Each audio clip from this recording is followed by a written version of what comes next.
Okay, I'll show you guys how to pull lists for vacant lots. I know in the previous video I showed you guys how to do it for homes. We're probably gonna stick with the same zip code, but in this video I'll show you guys how to do it for vacant lots. I do want to give you guys a disclaimer that batch leads typically isn't the best tool for pulling vacant lots. I typically use Deal Machine. Deal Machine is 10 times better, has a lot more accurate data and better data, and it gives you a lot more in terms of actual lots rather than batch leads. I mean, batch lead barely gives you. I mean, if you were to put the same zip code as you would on Deal Machine, you'll get a lot more versus batch leads. However, the filters are universally the same, and the same filters you put in batch leads would be the same that you would put in Deal Machine. So we'll go over it, and I'll kind of show you all the filters, and it's no different than actually putting it into Deal Machine. But I do, suggest batch leads does have a better skip tracing. So if you want to pull lists from Deal Machine and skip tracing on batch leads, I do highly recommend that, as batch leads does have a better skip tracing than Deal Machine. But we'll kind of just start from the very beginning on how to pull a list, right? What are the filters to pulling lists for vacant lots? So we'll start with, like I said, quick filter. You want to click on vacant lots, just so you can eliminate everything else that is in a vacant lot, right? Then you want to go residential, because you only want to look at residential lots.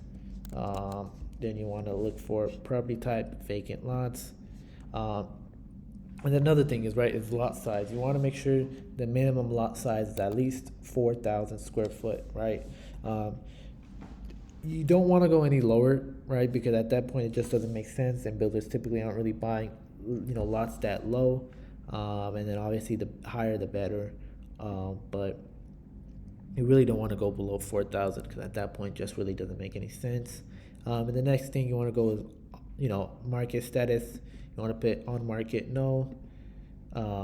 If it's typically, I like to just stick with off market. I know on homes I told you to do off market and failed, but some of these failed vacant lots, they just don't work, right? Majority of sellers want too much, or they've been listed on market for years and years and years, and finally when they go off market, they're still looking to get the same price, right? It hasn't necessarily clicked in their heads that that price is just a crazy number, and that they're not likely going to get it, right? So I typically just stay away from it. If you want to do it, that's fine. Like I said, it's a volume game at the end of the day, so if you want to give it a shot, the more the merrier, right? Ownership info.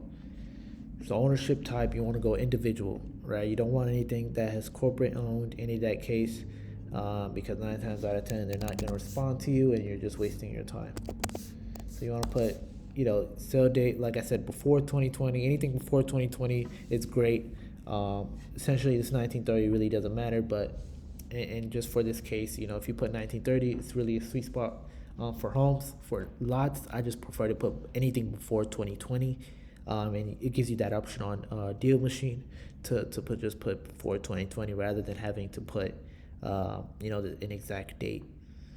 So we'll go for valuation and equity, right? So typically, again, it'll be the same for homes. You want to have roughly around 350,000 in terms of the max valuation, and then for equity, you want to put around 40%. And that's pretty much it, right? In this case, you see only one thing came up, and it's not even a vacant land, right? It's just a home. So, on Deal Machine, it gives you a little bit more varieties. I mean, maybe with this zip code, you might get 300. You might not, just depending on the zip code. I do give you guys the filters on how to find the best zip codes when wholesaling land in any state. And then, like I said, right, the goal is always to start with zip codes, and then gradually, as you start to close deals with zip codes, you want to upgrade and go over to counties, right? Because all the big high people, all the ones that are closing hundreds of deals just through SMS are doing counties, right? And they don't tell you this because the competition is a lot less. But again, I want to help you guys. I want to see you guys succeed, and I'm not gonna hide any sauce from you guys, right? Like I said from the very beginning, I'll try to be as transparent as possible. Kind of give you guys all the sauce, all the jewels, give you guys everything that I am using to get deals, and helping you guys get deals as well, right? So again, start with zip codes. I highly recommend starting with zip codes, because you never want to start with counties. You're just gonna ruin your chances of getting a deal. Start with zip codes, actually get a few deals under your belt, understand how to even use the SMS, right? Get comfortable with it, and then once you start, then you can start uploading, 3, 4, 5 texts. Text at once, right? If the highest amount of text you could spend a day is 1,000, then just stick with zip codes, right? Because you have a higher chance of actually getting a deal through zip codes than you are with counties, right? With counties, you need a bigger, I want to say a little bit bigger budget, and a bigger line, right? You don't want to just be dealing with 1,000 texts. Typically, you want to have at least 5 to 6,000 texts a day, right? With counties, so that's also another thing. So if you want to do counties, it's going to require a lot more numbers, and if you're a beginner just starting out, you're gonna lose so many deals before you're able to actually get that one deal. If you're just sending out 5 6 thousand texts a day, so I highly recommend just starting out with the zip code. With 1,000 texts, it's completely fine, and in no time you should be getting a deal.